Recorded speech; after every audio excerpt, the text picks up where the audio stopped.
श्रीमद् देवी भागवत के महात्म्य के संबंध में समंतक मणि की कथा प्रसिद्ध है। समंतक मणि जिसको चुराने का आरोप भगवान श्री कृष्ण पर लगा हुआ था। वो आरोप कैसे लगा था, यह कथा श्रीमद् भागवत में प्रसिद्ध है।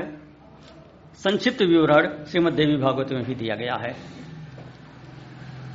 अतिरिक्त विवरण श्रीमद् देवी भागवत में यह दिया गया है कि उस क्रम में श्री कृष्ण भगवान जब जामवान से युद्ध कर रहे थे अकेले, और उनको कोई खोज नहीं पा रहा था, द्वारका के लोग चिंतित हो गए थे, तो नारद जी के कहने पर वसुदेव जी ने श्रीमद् देवी भागवत की कथा का श्रवण किया। और कथा का जिस दिन पूर्णाहुति हुआ उसी दिन भगवान श्री कृष्ण लौट आए। यह संक्षेप में कथा है। तो कहते हैं कि सत्राजित एक द्वारकावासी था, द्वारका की प्रजा, भोजवंशी था, भगवान सूर्य का उपासक था। तो सूर्य देव की उसने बढ़िया से उपासना किया। सूर्य देव ने प्रसन्न होकर उसको एक मणि दिया जिसका नाम था समंतक मणि। तो आराधना पूर्ण होने के उपरांत सूर्य भगवान से वरदान के रूप में वह मणि प्राप्त कर सत्राजित द्वारका में वापस आया। उसके गले में मणि थी। लोगों ने देखा इतनी चमकदार थी कि द्वारकावासियों ने सोचा कि संभवतः भगवान सूर्य ही साक्षात आ रहे हैं भगवान कृष्ण का दर्शन करने के लिए। जाकर बताए भगवान श्री कृष्ण को सभा में कि आपका दर्शन करने के लिए भगवान सूर्य नारायण साक्षात आ रहे हैं। तो भगवान श्री कृष्ण समझ गए। उन्होंने कहा नहीं, वो भगवान सूर्य नहीं है, अपितु वह सत्राजित है और भगवान सूर्य के द्वारा दी हुई समंतक मणि धारण करके यहां पर आ रहा है। तो द्वारका में आया सत्राजित और विधि विधान से उस मणि को अपने घर में स्थापित किया। इधर सभा में चर्चा चली कि दुर्लभ मणि पर राजा का प्रथम अधिकार होता है। इस प्रकार के दुर्लभ मणि और रत्न तो राजकोष में रहने चाहिए, भगवान श्री कृष्ण के पास रहने चाहिए। ऐसी हल्की फुल्की चर्चा चली, लेकिन सत्राजित ने उसे दिया नहीं। तो उस मणि की विशेषता थी कि 8 भार स्वर्ण प्रतिदिन वह उत्पन्न करती थी। एक दिन क्या हुआ कि सत्राजित का भाई प्रसेन उस मणि को गले में धारण कर घोड़े पर सवार होकर आखेट करने के लिए जंगल में गया। वहां उसको किसी सिंह ने मार दिया।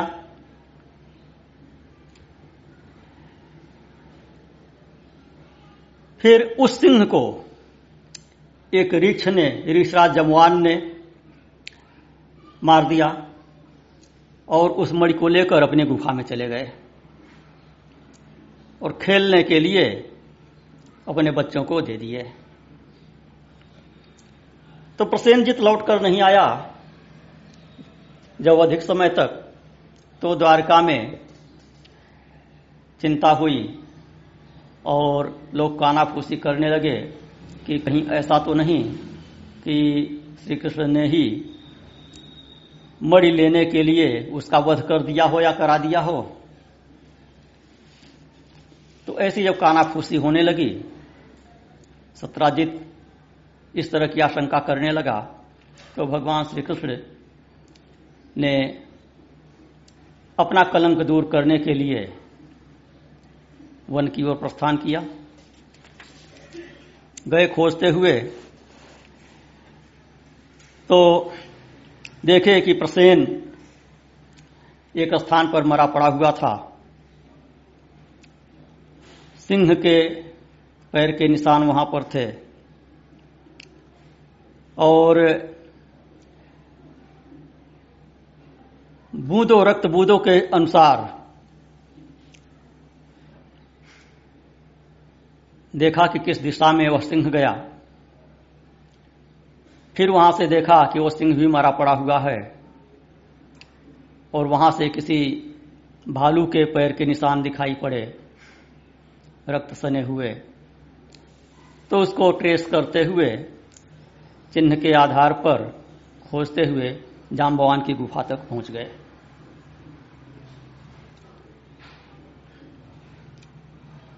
तो वहां पर जाकर श्री कृष्ण ने ऋक्षराज जाम्बवान के पुत्र को मणि धारण किए हुए देखा, मणि से खेलते हुए देखा। तो उससे मणि लेने का प्रयास किए। उसकी धात्री जो थी माता, वह आवाज लगाई। तो फिर जाम्बवान तो आ गए तुरंत और श्री कृष्ण में जाम्बवान में युद्ध हुआ। निरंतर दिन रात युद्ध चलता रहा। 27 दिन तक युद्ध हुआ। भगवान श्री कृष्ण गुफा के द्वार पर अन्य द्वारकावासियों को रोककर गुफा के भीतर गए थे। तो कुछ दिन तक, 12 दिन तक द्वारकावासी गुफा के द्वार पर प्रतीक्षा किए और उनको लगा कि अब भगवान कृष्ण नहीं रहे और वे द्वारका वापस आ गए। लगभग वही स्थिति जैसे सुग्रीव और बालिका हुआ था। तो द्वारका में वापस आकर प्रतीक्षा करते हुए रहने लगे। 15 दिन बीत गए। द्वारकापुरी के सभी नागरिक चिंतित होने लगे। वसुदेव जी चिंतित हो गए। तब तक नारद जी वहां पर आ पहुंचे। नारद जी ने चिंता का कारण पूछा। वसुदेव जी ने उनसे बताया कि ऐसी ऐसी बात है। सत्राजित ने श्री कृष्ण के ऊपर मणि चुराने का, अपने भाई के वध करने का कलंक लगाया। तो उस कलंक का मार्जन करने के लिए, मणि को खोजने के लिए श्री कृष्ण गए हैं जंगल में और अभी तक वापस नहीं लौटे। इतने दिन बीत गए। तो नारद जी बोले कि आप श्री कृष्ण के वापस आने के लिए अंबिका देवी की आराधना कीजिए। उनकी आराधना से शीघ्र आपका कल्याण होगा।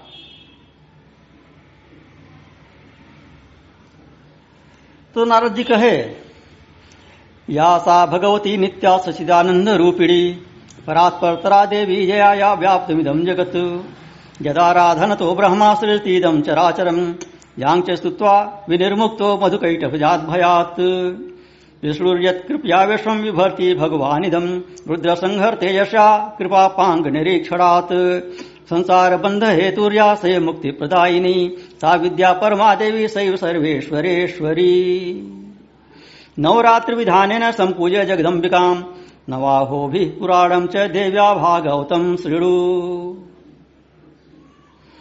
कहे कि जो देवी शाश्वत सच्चिदानंद स्वरूपा और परात्पर तरा देवी हैं, जिनके द्वारा जगत व्याप्त है, जिनकी आराधना के प्रभाव से ही ब्रह्मा इस चराचर सृष्टि की रचना करते हैं, जिनका स्तमन करके भगवान विष्णु मधुकैटभ के भय से मुक्त हुए, जिनकी कृपा से भगवान विष्णु विश्व का पालन पोषण करते हैं, जिनके कृपा कटाक्ष मात्र से भगवान शंकर जगत का संहार करते हैं और जो संसार के बंधन की कारण रूपा हैं, वे ही मुक्ति प्रदान करने वाली हैं, वे ही परम विद्या स्वरूपा हैं, वे ही समस्त ईश्वरों की भी ईश्वरी हैं।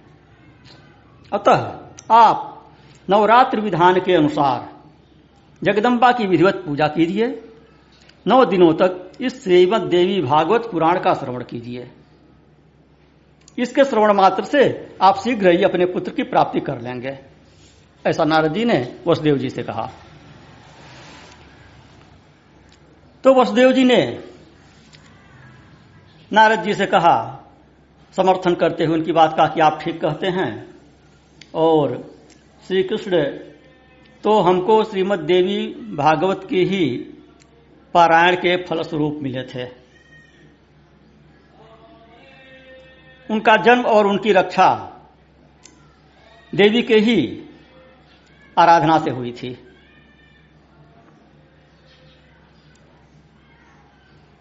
बोले कि पहले जब पापी कंस ने आकाशवाणी के माध्यम से देवकी के 8वें गर्भ से अपनी मृत्यु का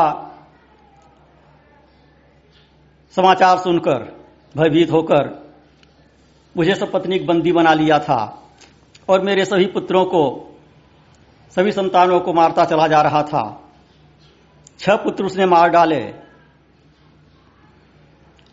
तो मैं और देवकी अत्यंत दुखी रहने लगे। फिर गर्ग मुनि जो यदुकुल के पुरोहित हैं, उनको बुलाकर मैंने उनसे कहा कि मुनिवर, आप यदुकुल के गुरु हैं, अतः मुझे आयुष्मान पुत्र की प्राप्ति का उपाय बताइए। तो फिर गर्ग जी ने बताया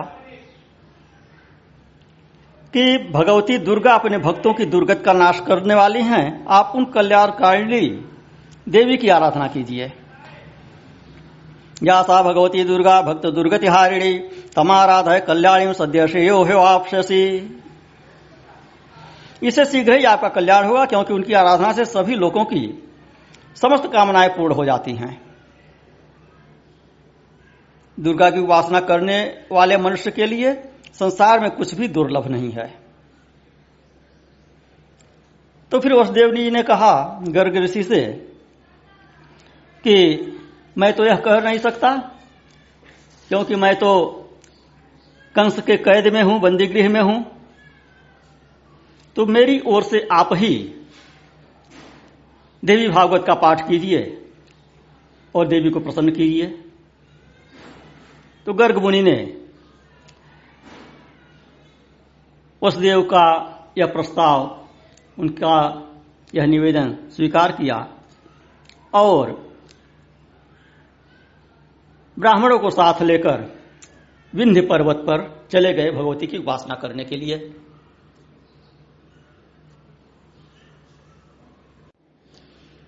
तो देवी की उपासना किया। गर्ग ऋषि ने श्रीमद् देवी भागवत का पारायण करते हुए भगवती प्रसन्न हुई और आकाशवाणी हुई कि पृथ्वी के भार का नाश करने के लिए मुझसे प्रेरणा प्राप्त कर स्वयं भगवान विष्णु अपने अंश से वसुदेव की भार्या देवकी के गर्भ से अवतार लेंगे।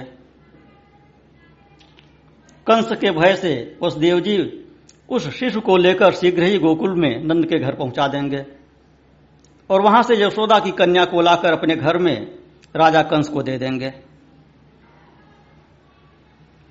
तब कंस उस कन्या को मारने के लिए उसे पृथ्वी पर पटक देगा। तदनंतर उसके हाथ से छूटकर मेरी अंश स्वरूपा वह कन्या तत्क्षण अलौकिक रूप धारण करके इसी विंध्य पर्वत पर चली आएगी और यहीं पर स्थायी रूप से निवास करते हुए निरंतर जगत का कल्याण करेगी। तो इस प्रकार आकाशवाणी सुनकर गर्ग मुनि भगवती जगदम्बा को प्रणाम कर मथुरापुरी में आ गए और वसुदेव को सारा वृत्तांत सुनाए। तदुपरांत श्री कृष्ण का जन्म हुआ। आगे की कथा श्रीमद् भागवत इत्यादि में प्रसिद्ध है, सब लोग जानते हैं। तो यह वृत्तांत वसुदेव जी ने नारद जी को सुनाया कि हाँ, श्री कृष्ण की जो है जन्म काल में भी इसी प्रकार से रक्षा हुई थी। तो इसलिए अब आप सौभाग्य से यहां पर पधारे हुए हैं। नारद जी से बोले वसुदेव जी कि सौभाग्य से आप यहां पधारे हुए हैं, देवी आराधना की बात कर रहे हैं, देवी का महात्म्य, देवी का जो है प्रभाव हम पहले अनुभव कर चुके हैं, अतः आप ही श्रीमद् देवी भागवत की कथा सुनाइए। तो वसुदेव जी के प्रस्ताव पर नारद जी ने श्रीमद् देवी भागवत की कथा का अनुष्ठान किया द्वारका में। कथा में आने वाली बाधाओं के शमन के लिए देवी के नवाड़ मंत्र, नवाक्षर मंत्र ओम ऐं ह्रीं क्लीं चामुंडायै विच्चे, इसका भी जप साथ साथ चलते रहना चाहिए। नारद जी ने साथ साथ इसका जप चलाया और मार्कंडेय पुराण में वर्णित देवी स्तोत्र का भी पाठ कराए, अर्थात दुर्गा सप्तशती का भी पाठ साथ साथ चलता रहा। तो यह विशेष बात यहां पर है कि जब पारायण होता है तो पारायण के समय जप भी साथ साथ चलता रहता है। तो श्रीमद् देवी भागवत के पारायण में देवी के नवारण मंत्र का जप और सप्तशती का पाठ भी चलते रहना चाहिए, यह उत्तम होता है। तो फिर क्या हुआ कि प्रथम स्कंध के आरंभ से ही वसुदेव जी नारद जी के मुखारविंद से श्रीमद् देवी भागवत का पुराण भक्तिपूर्वक श्रवण कर रहे थे। 9वें दिन की कथा की समाप्ति होने पर वसुदेव जी ने ग्रंथ की पूजा किया, कथावाचक नारद जी की पूजा किया और उधर श्री कृष्ण और जांबवान के बीच में जो युद्ध चल रहा था उसमें श्री कृष्ण के पहाड़ों से जांबवान शिथिल हो गया और थक कर चूर चूर हो गया। उसी समय जांबवान को त्रेता युग की बात स्मरण आ गई। जांबवान तो चिरजीवी है, त्रेता में भी थे वही जांबवान और वही द्वापर में भी आए, द्वापर तक बने रहे, राम जी का आशीर्वाद था। तो जांबवान को स्मरण आ गया कि त्रेता युग में भगवान राम जो मेरे आराध्य थे वही तो ये नहीं हैं। उस समय उनको ऐसा वरदान मिला हुआ था कि आप चिरजीवी रहेंगे, आप द्वापर में भी रहेंगे, आपको हराने वाला, पराजित करने वाला विश्व में कोई नहीं होगा, और जो आपको युद्ध में पराजित कर दे तो समझ लीजिए कि वही आपका आराध्य भगवान राम पुनः अवतरित हुआ है। तो जांबवान जी समझ गए कि यह जिन्होंने हमको परास्त कर दिया ये वही साक्षात भगवान राम ही हैं वर्तमान श्री कृष्ण के रूप में। तो उनको पूर्व काल की घटनाएं याद आ गईं और दंडवत प्रणाम करके अपराध के लिए क्षमा याचना करते हुए भगवान श्री कृष्ण से उसने कहा कि अब मुझे ज्ञात हो गया कि आप रघुश्रेष्ठ श्री राम ही हैं, जिनके भयंकर कोप से लंका नगरी नष्ट हो गई थी, रावण का वध हुआ था, सागर भी क्षुब्ध हो गया था, वही भगवान राम आप हैं। मेरी धृष्टा को क्षमा करिए, मैं सर्वथा आपका सेवक हूं, मेरे जो भी कार्य हो बताइए। तो फिर श्री कृष्ण ने कहा कि मेरा तो अन्य कोई प्रयोजन नहीं है, मैं केवल यह मणि प्राप्त करने के लिए आया हूं, और ऐसी ऐसी बात है कि मुझ पर इस मणि को चुराने का आरोप लगा है। तो फिर जांबवान ने श्री कृष्ण की विधिवत पूजा किया, समंतक मणि भगवान श्री कृष्ण को दे दिया और साथ में अपनी पुत्री जांबवती भी उन्हें अर्पित कर दिया। श्री कृष्ण ने जांबवती को पत्नी के रूप में अंगीकार किया मणि को गले में धारण किया और द्वारकापुरी में आ गए। इधर वासुदेव जी श्रीमद् देवी भागवत पुराण की कथा समाप्ति के दिन पूर्णाहुति के उपरांत ब्राह्मणों को भोजन करा रहे थे। उन्हें दक्षिणा देकर संतुष्ट किए। ब्राह्मण लोग वासुदेव जी को भी आशीर्वाद प्रदान कर ही रहे थे कि उसी समय श्री कृष्ण मणि धारण किए हुए और जाम्बवती के साथ वहां पर आ पहुंचे। श्री कृष्ण को देखकर वसुदेव जी और द्वारकावासी अत्यंत प्रसन्न हुए। देवर्षि नारद जी ने भी श्री कृष्ण के आगमन से हर्षित होकर यथोचित अभिवादन इत्यादि किया और ब्रह्मलोक के लिए प्रस्थान किए। तो श्री कृष्ण के जन्म के समय भी भगवती की कृपा प्रधान थी और जब उनके ऊपर कलंक लगा और वे जंगल में गए तो उस समय भी उनकी पुनर्प्राप्ति के लिए श्रीमद् देवी भागवत पारायण की कथा की महत्वपूर्ण भूमिका थी।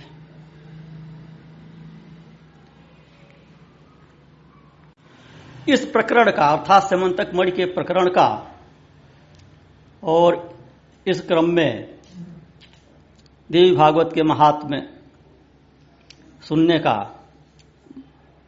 प्रभाव बताते हैं कि हरिचरितमिदं यत्कीर्तितं दुर्यशोघ्नम पठति विमल भक्त्या शुद्ध चित्त श्रोति सभवति सुखपूर्ण सर्वदा सिद्ध कामो जगति च वपुषो अन्ते मुक्ति मार्गम लभेच्च। जो मनुष्य निष्कपट भक्ति एवं शुद्ध हृदय से भगवान के इस विख्यात तथा कलंकनाशक चरित्र का पाठ एवं श्रवण करता है अर्थात स्यमंतक मणि के प्रकरण की कथा सुनता है, वह पूर्ण सुखी हो जाता है। जगत में उसकी सभी कामनाएं पूर्ण हो जाती हैं तथा मृत्यु के अनंतर वह मोक्ष प्रद प्राप्त कर लेता है। नारायण।